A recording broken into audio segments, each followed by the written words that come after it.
Vamos falar de uma pauta que nos coloca em lugares opostos Por quê? do balanço social. Porque você só viu... Social. Claro, você só viu problemas. E Do eu quê? acho que precisa ter uma tomada de posição. Do que é que nós estamos falando? Eu, no caso. Para de rir, Nakagawa. O governo Lula e as montadoras estão discutindo medidas para incentivar a venda de veículos populares. A ideia ali é ressuscitar, você ter um carro para comprar que não custe 100 mil, irmão, porque assim, a real é essa. O Naka tá aqui, ele falou, eu falei, Naka, eu acho que precisa. Ele falou, porque você não dirige, porque tem combustível fóssil, tem não sei o quê. Tudo isso deve ser olhado. Mas, cara, eu lembro quando antes de eu entender que eu era um perigo para a sociedade, né, ao volante... Você chegou a dirigir? Eu cheguei a dirigir. Breaking news. 6 meses. Em Brasília? E bati o carro 6 vezes. Uma boa média. Sem brincadeira. Mas você nunca se machucou, nem machucou Nunca ninguém. me machuquei, nem machuquei ninguém. Aí eu decidi o quê? Parar. Porque em Brasília, que tem avenidas largas, eu já fazia isso. Imagina aqui em São Paulo, eu ia matar uns 15 motoboys por dia, Deus me livre. Aí eu decidi não dirigir. Mas o meu primeiro carrinho foi um Gol, comprado em muitas parcelinhas com a minha mãe. Eu comprei com 22 mil reais. Hoje o carro mais barato do Brasil custa quase 70 mil reais. É inacreditável, gente. E assim, é isso, né? Naquela época, você parcelava em suavíssimas prestações, mas era isso, não era equiparar o preço de um carro com o de uma casa, porque é isso que a gente tem hoje. Sim. De onde que eu tirei, já que eu não dirijo, né? Fomos trocar o único veículo que temos em casa, né? Compartilhado, eu e meu senhor marido. Eu quase caí para trás, eu não fazia ideia do preço dos carros. E aí, você quer buscar o mais simples? Não existe, como diria o Padre Quevedo. Não existe. Você não acha mais. Acabou. Socorro Deus. E aí, Nakagawa? A indústria está desesperada, porque hoje as montadoras brasileiras, Dani, estão com o que os economistas chamam de ociosidade. Sabe de quanto? 50%. Nossa, Metade... significa que ele tem para produzir o dobro do que ele está produzindo. Exatamente. Conseguiria produzir com o maquinário que tem lá, produzir o dobro, mas não conseguem, por uma série de fatores. O principal deles é o preço, mas não é só o preço. A gente separou aqui as principais razões, primeiro, Dani, para entrar nessa discussão. Por que os carros populares já não são mais populares? A começar por este primeiro item. O carro hoje... de entrada, as montadoras preferem falar assim, carro de entrada. Tá. Tem uma série de itens que há 10, 15, 20 anos não existiam nesses carros. Por exemplo, todos os carros eles precisam sair de série com freio ABS, agora, com airbag, com, por exemplo, uma coisa que eu não lembrava, antigamente o carro não precisava ter o retrovisor direito. Hoje é um item obrigatório. Isso tudo encareceu os carros. Além disso, os carros, inclusive os mais baratos, entre aspas, têm muita tecnologia embarcada. Isso aumenta também o preço dos carros. Não, é impressionante. O carro apita por absolutamente tudo. Absolutamente tudo. Entrou e demorou botar o cinto, apita. O vidro está aberto, apita. Não sei o que, não sei o que. Apita. Ele fala muito. Aí outro fator, como muitas peças são importadas, é o real fraco. O dólar caro, a quase R$5, faz com que o carro também fique mais caro. Além disso, durante a pandemia, talvez a pandemia tenha sido o fator de curto prazo mais relevante nessa história. A falta de peças, de chips e peças de todo tipo, semicondutores, fez com que toda a cadeia de produção ficasse completamente bagunçada. Isso gerou muita inflação no preço dos carros. Foi durante a pandemia que o preço ali disparou de fato. Aí, diante desse cenário, o que está acontecendo é que hoje as montadoras têm 50% de ociosidade, ou seja, as fábricas poderiam dobrar a produção sem nenhum tipo de esforço, sem nenhum tipo de investimento. Então, o governo e montadoras estão discutindo várias medidas. O governo quer uma coisa, reduzir o preço do carro. O sonho em Brasília seria ter um carro ali em 50 mil reais. O que já é caro. Muito caro, mas gente. O governo sonha com uma cifra parecida, próxima a 50 mil reais. Hoje, o mais barato, Renault Kwid, custa 68 mil reais. Meu Deus. Mas as montadoras acham que não dá para chegar. E na próxima tela a gente tem... Não dá para chegar em cinquentinha? Nesse valor não dá. As montadoras têm argumentado. Então, o que tem se discutido lá em Brasília neste momento? Primeiro, incentivos tributários, especialmente aos carros verdes, aqueles que não poluem. Tem até um debate sobre a volta do motor que não é flex, só funciona a etanol. Álcool. Ou, como eu sou velho, a álcool. Porque hoje os carros, basicamente quase 100% dos carros brasileiros são flex. Só que tem um problema, o governo não tem grana para dar incentivo tributário. Então tem que perguntar para Fernando Haddad sobre isso e ele disse que não tem.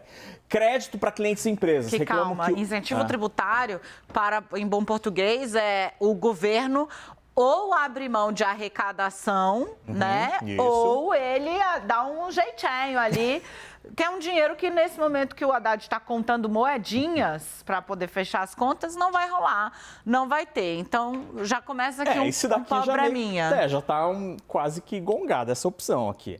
Aí a segunda alternativa que estão discutindo é uma maneira de facilitar e tentar baratear o crédito para clientes e empresas.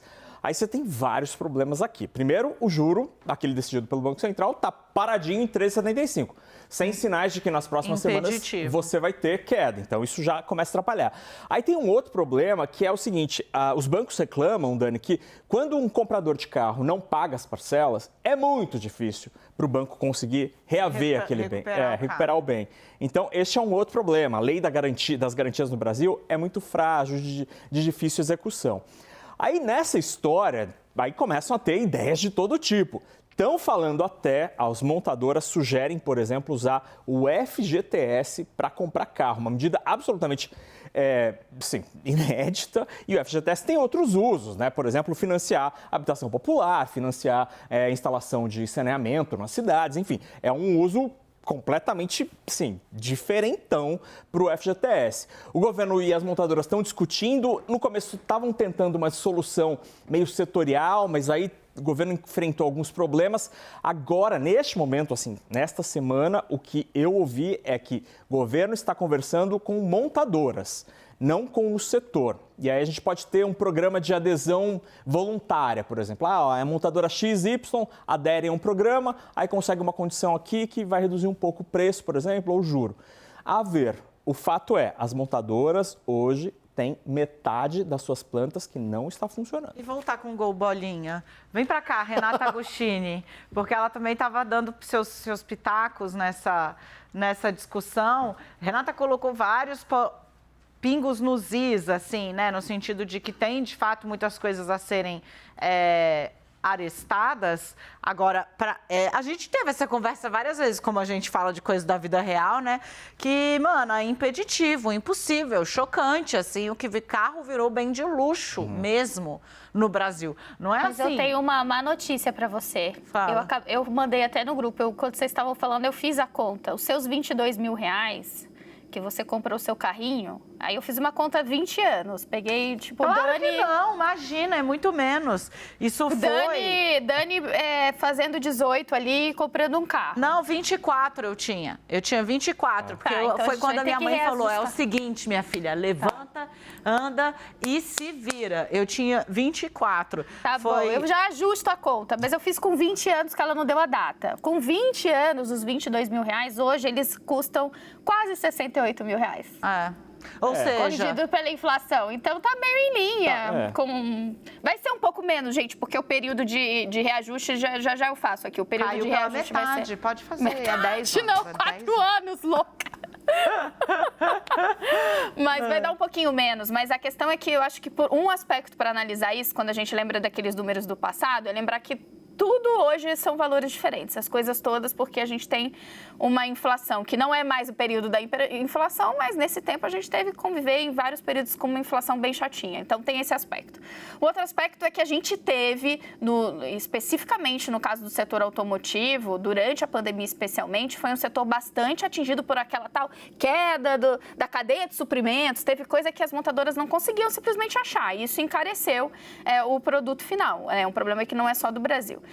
E o terceiro aspecto que eu estava comentando na nossa conversa mais cedo, que é especificamente dessa iniciativa do governo. Existe uma coisa, quando a gente pensa em política pública, que é por que fazer dessa forma naquele momento, seria uma tradução. Qual é o seu custo de oportunidade? Quando a gente fala em dar isenção tributária ou mesmo uma linha de financiamento mais convidativa para aquilo, o que o gestor de política pública tem que pensar é: por que eu vou fazer isso nesse momento para esta finalidade? Será que eu posso usar esse esforço que seja de um juro mais camarada, que seja uma política de empregos para esse setor, com outra coisa que me dê melhores resultados?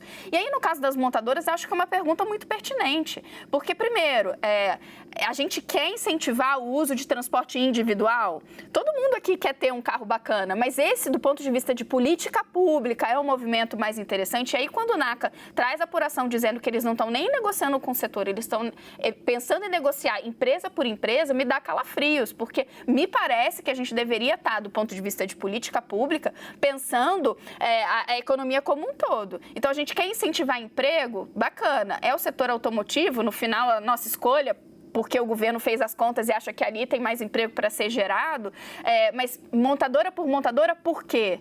Por que a gente não está gastando, dando uns juros mais camaradas para as pessoas comprarem outras coisas que elas precisam, que as famílias precisam? E vão combinar, as famílias brasileiras estão precisando de muitas coisas, né? Desde alimentação até itens da sua casa, eletrodomésticos e por aí vai. Então, é nesse aspecto que eu acho um pouco preocupante essa visão muito voltada para as montadoras.